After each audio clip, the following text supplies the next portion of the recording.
Ella es presidenta de la Asociación Latinoamericana de Nanomedicina Clínica, médico internista e infectólogo. Un gusto recibirla una vez más. Bienvenida a Primera Página. Buenos días, licenciada Daniela, y bueno, gracias por la invitación. Un gusto recibirle más en este día, Día Mundial de la Salud, un día para conmemorar la instauración de la OMS. OMS que en este momento está en búsqueda de soluciones globales para los países, entre ellos la implementación de mecanismos como el COVAX en combinación con la Organización Panamericana de la Salud, mecanismo en el cual Venezuela se encuentra registrado, pero que aún no ha podido lograr el ingreso de vacunación a través de ellos. ¿Cómo se encuentra el proceso de inmunización en nuestro país en comparación al mundo? Bueno, siendo muy objetivo y respondiendo a tu pregunta, bueno, mira, en cuanto a estos mecanismos han sido deficientes, esto es muy importante, en cuanto a la distribución de estas vacunas, a la adquisición de las vacunas, y es muy importante no politizar la salud, ¿ok? Esto es muy importante y es lamentable, porque fíjate tú que cuando las personas se vacunan, tienen 8 veces menos riesgo de adquirir la infección.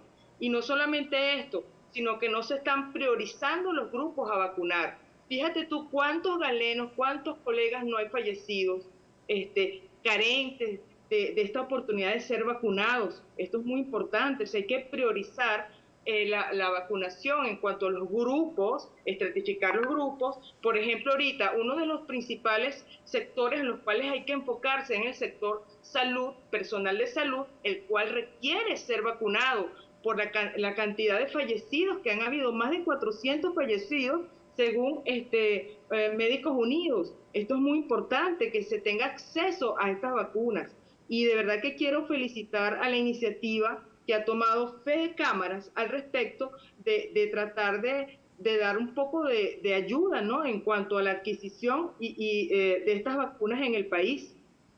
Parte de lo que se está haciendo en Venezuela, usted nos decía que la vacunación hace que se genere 8 veces menos las complicaciones por COVID-19, pero esto no hace que un paciente que se vacune no tenga el virus. Esto vamos a hacer en comparación con otros tipos de vacunas. Por ejemplo, cuando estamos pequeños y nos vacunamos contra la lechina, contra la rubiola y el sarampión. Vamos a hacer la comparación para que las personas puedan entender un poco en qué consiste la inmunización y cómo hace la vacuna para proteger la salud del ciudadano, pero no exime a que te pueda dar. Ok, mira, vamos a responder a tu pregunta.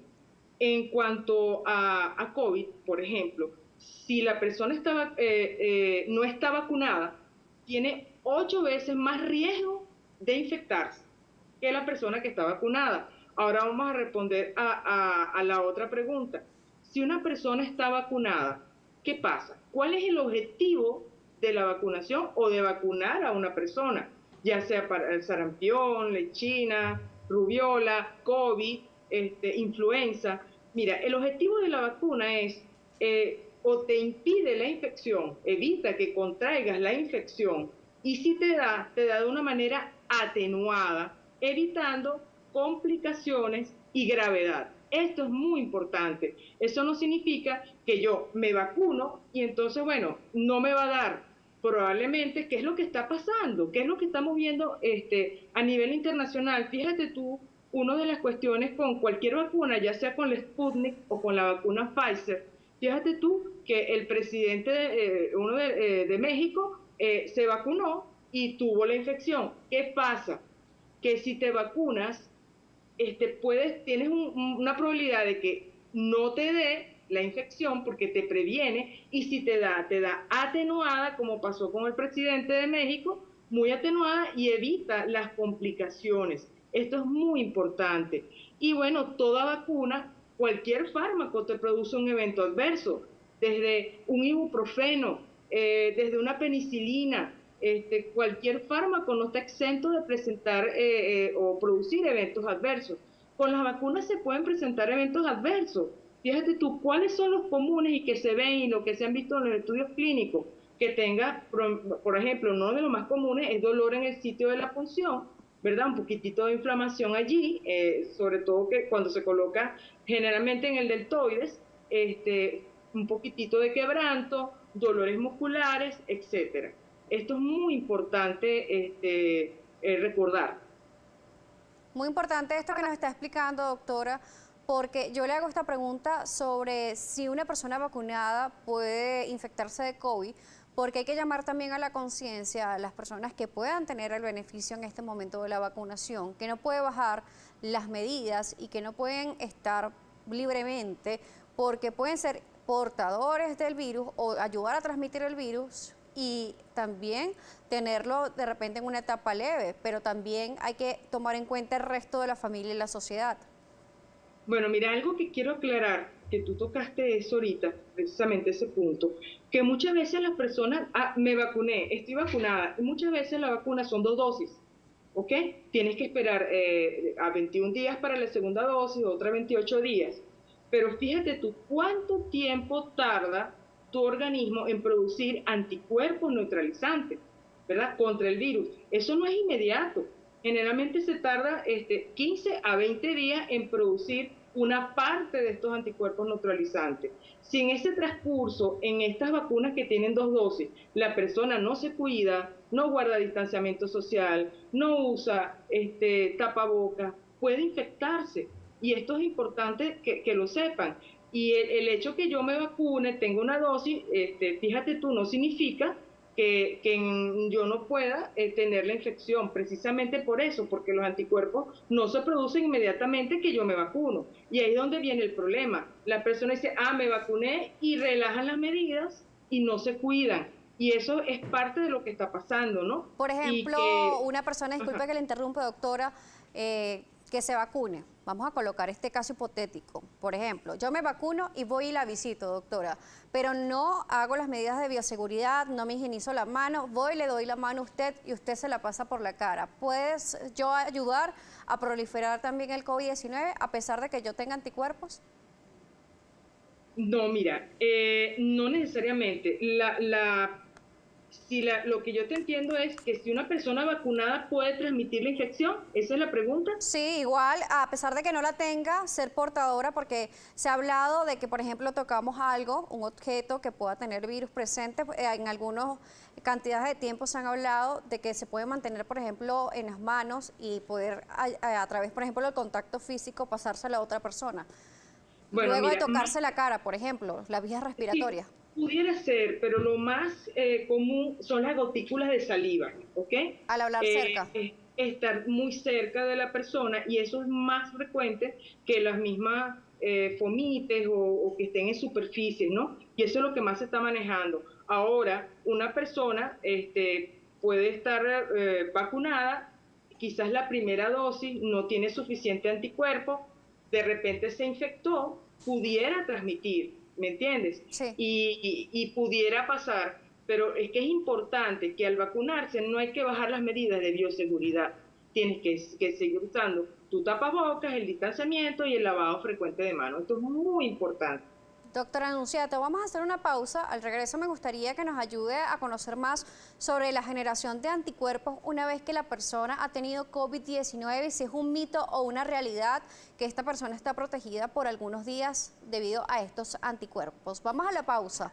La doctora María Antonieta Anunciato nos seguirá acompañando, presidenta de la Asociación Latinoamericana de Nanomedicina Clínica, médico internista e infectóloga venezolana. A la pausa, volvemos. 8 minutos de la mañana, seguimos con más de Primera Página, su primer punto informativo. Seguimos vía Sky con la doctora María Antonieta Anunciato, presidenta de la Asociación de Nanomedicina Clínica, médico internista e infectólogo venezolana. Doctora, le dejaba una pregunta antes de irnos a la pausa y es sobre algunas creencias que se tienen en este momento y quería saber si esto realmente es un mito o una realidad que ha demostrado la ciencia hasta ahora. Es que una persona luego de tener el COVID-19 se le hace unas pruebas para ver si tiene anticuerpos y se cree de que por algunos días está protegido. ¿Esto es verdad o es mentira? Bueno, mira, posteriormente a que las personas, tú tienes dos tipos de que tú puedas tener anticuerpos, ¿no? o porque te infectaste, que es la inmunidad natural, o porque te vacunaste. ¿Ok? ¿Qué pasa? Fíjate tú, esto va a depender, eso está en estudio, no se sabe posteriormente a cuando tú te vacunas, cuánto tiempo te van a durar estos anticuerpos neutralizantes. Por eso que ahorita se está investigando, se sigue estudiando por cuánto tiempo se van a mantener estos anticuerpos en tu organismo en el tiempo. Y eso está en investigación, 3 meses, 6 meses, probablemente de acuerdo a los estudios, posterior a que tú evalúas a estas personas que se vacunaron, van a evaluar si se necesitan refuerzos, como la vacuna de la influenza, al año, a los 2 años. Me explico. Y esto es muy importante, esta pregunta, porque está en estudio. Entonces, de acuerdo a los estudios que se hagan y detección de estos anticuerpos en las pacientes que se vacunaron, se va a decidir en cuánto tiempo tú necesitas refuerzo o si necesitas vacunarte cada cierto tiempo, como ocurre con la influenza estacional. Esto es importante, esta pregunta que me hiciste. Doctora, también queremos hablar un poco sobre las variantes que están presentes en el mundo, y en Venezuela se hace la alerta ante la llegada de la variante proveniente de Brasil. Bueno, sí, bueno, hay variantes de preocupación, como sería la del Reino Unido, la variante de Brasil, y la variante de Sudáfrica. Fíjate tú que yo bauticé a la variante P1 que tenemos acá como la variante Houdini, porque ella tiene una mutación que es la 484K, que le confiere una propiedad de esquivar un poco estos anticuerpos, y probablemente se tenga que reformular las vacunas para estas nuevas variantes. Hay otras variantes, fíjate tú, que son diferentes a la P1. ¿Qué se dice de la P1? Que es la que tenemos acá, y también la P2, que son de Brasil. Fíjate que aumenta el riesgo de reinfección al 60%, y que es más contagiosa. Pero ¿cuál es el otro problema? Que están surgiendo nuevas mutantes. Hay una nueva mutante, la que la bautizaron como doble mutante, que la detectaron por primera vez en la India, ¿no? Pero posteriormente fue detectada, porque se está expandiendo muy rápidamente en el mundo, fue por primera vez detectada en la India, pero ahora se detectó en California. Entonces le dicen la variante doble mutante de California. ¿Por qué se le dice así? Porque tiene dos mutaciones. Tiene la mutación L452R y la mutación E484Q. ¿Qué hace esto con esta nueva variante de California? Que se acople mejor a la célula y al receptor de la célula. Sin embargo, se están haciendo estudios porque se cree que pudiera ser más infecciosa, pero para eso hay que hacer estudios de unión al receptor. Y bueno, es importante la vacunación masiva, porque al vacunar a mayor número de personas se alcanza esa inmunidad de rebaño cuando esté el 70% de la población vacunada, y se evitan que ocurran estas variantes que se están presentando, que son variantes de preocupación. Justamente, bueno, doctora, usted está hablando sobre estas variantes y usted nos ha facilitado una imagen sobre esta molécula, sobre las moléculas que se han presentado y la diferencia. Se habla de este virus como un virus que tiene espigas, que tiene corona, y por eso llamado coronavirus en sus diferentes expresiones, y este SARS-CoV-2 presente en el mundo. Exactamente. Fíjate tú que en la otra oportunidad, en la entrevista anterior, presentamos ese gráfico que lo podemos colocar. Sí, lo tenemos ya en pantalla, doctora. Ok, bueno, cuando tú ves ese gráfico, ves que en el centro tienes como una especie de legos alrededor que son de color rojo, y digamos que eso serían lo que es la parte de las bases nitrogenadas de la hebra de ARN, que es el genoma del virus. Cuando estos legos cambian de posición, ocurren las mutaciones. Eso es lo que es una mutación. Y estas mutaciones se han expresado más que todo en la proteína espiga, que es donde están las mayores, mutaciones que han ocurrido, y ahí es donde comienzan a aparecer estas nuevas variantes, y sobre todo es en la proteína espiga, en sitios muy puntuales de esa proteína espiga. Doctora, existen inquietudes con lo que estábamos hablando hace unos minutos y es sobre los anticuerpos. Andrés Eloy nos escribe a través de Twitter, @AndrésEloy1975 es el usuario y dice: doctora, soy sobreviviente del COVID-19, adquirí el virus en septiembre del año pasado. ¿El virus se puede repetir? ¿Existe algún estudio que demuestre si se crea alguna inmunidad? ¿Por cuánto tiempo? Gracias. Bueno, muy interesante esa pregunta. Fíjate tú que precisamente estas variantes de preocupación, como es la variante de Brasil, que es la P1, digamos, ya se ha demostrado que el 60% de las personas que han sufrido la enfermedad pueden reinfectarse, entre el 25 a 60% de las personas, por esta variación del virus. Y esto es muy importante. O sea, ¿hasta cuánto tiempo estos anticuerpos, cuando tú adquieres una infección, ¿verdad? Que tienes una inmunidad natural, persisten y te pueden proteger?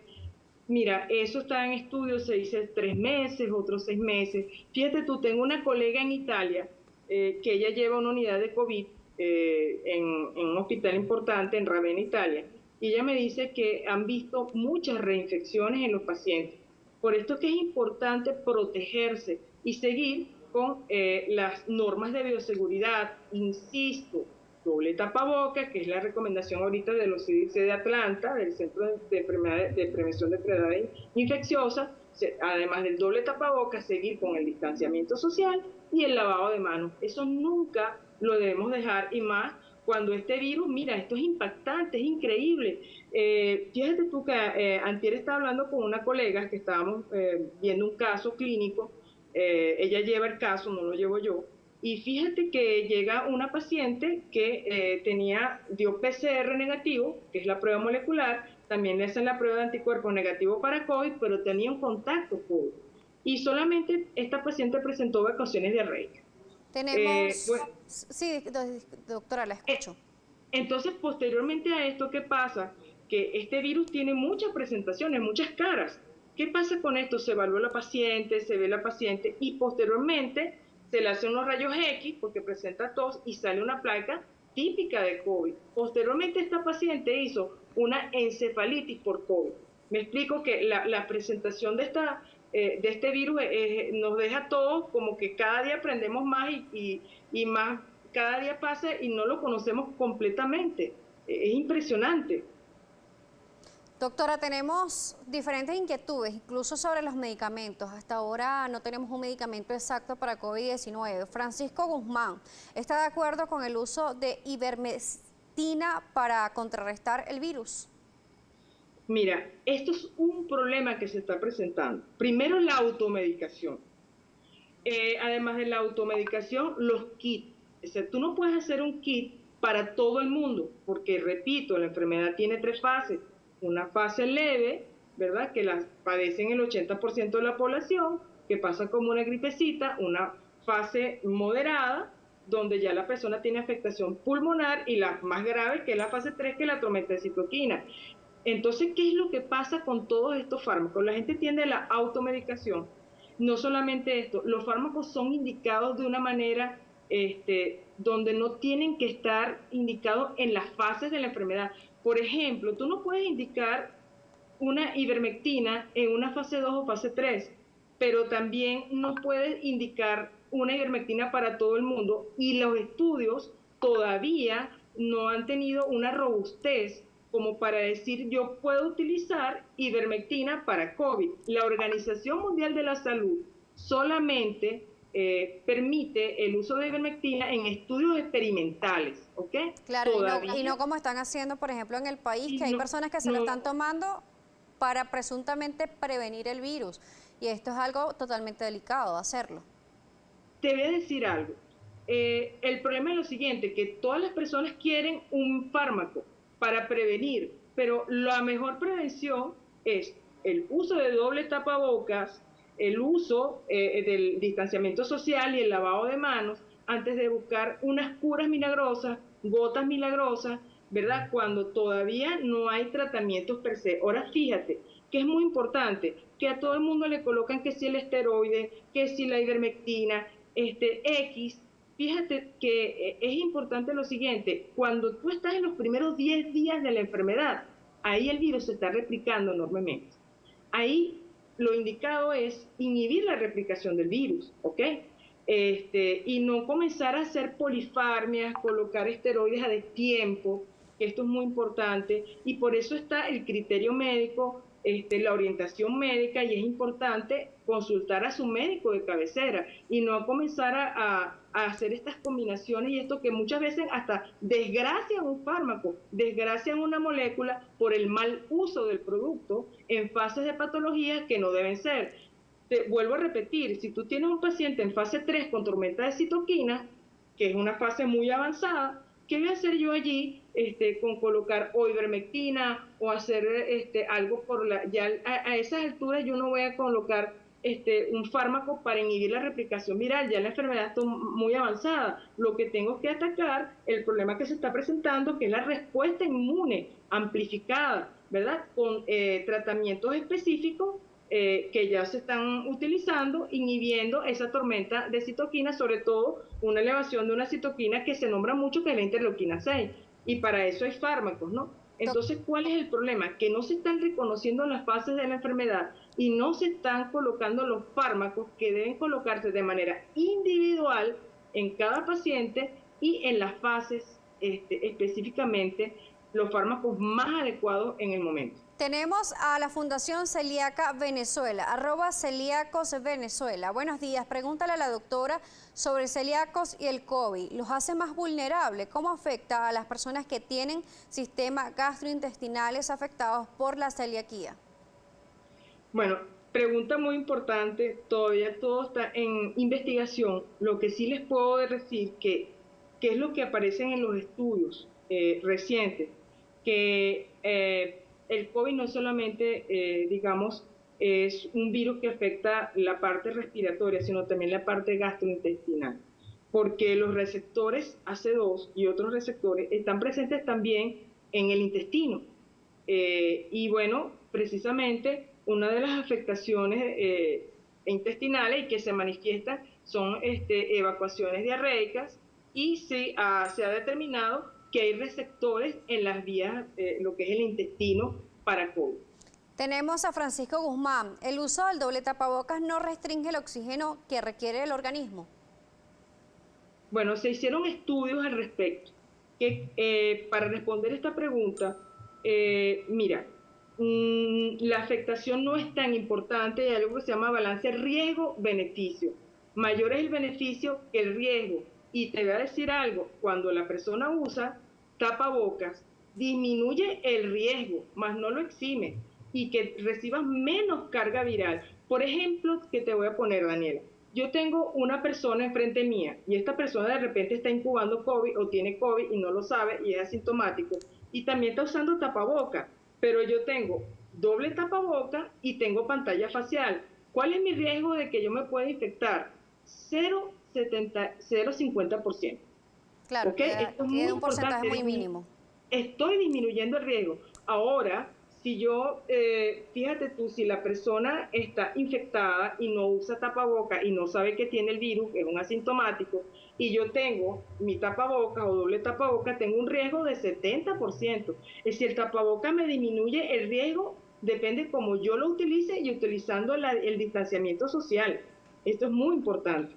Doctora, gracias por acompañarnos una vez más. Siempre muy nutritivo conversar con usted. Gracias por acompañarnos. Gracias a ustedes. Feliz día. La doctora María Antonieta Nunziato nos estuvo acompañando, presidenta de la Asociación Latinoamericana de Nanomedicina, médico internista e infectólogo venezolana. Son las 8:16 de la mañana. A esta hora hacemos otra pausa. A regreso compartimos más contenidos con ustedes aquí en Primera Página.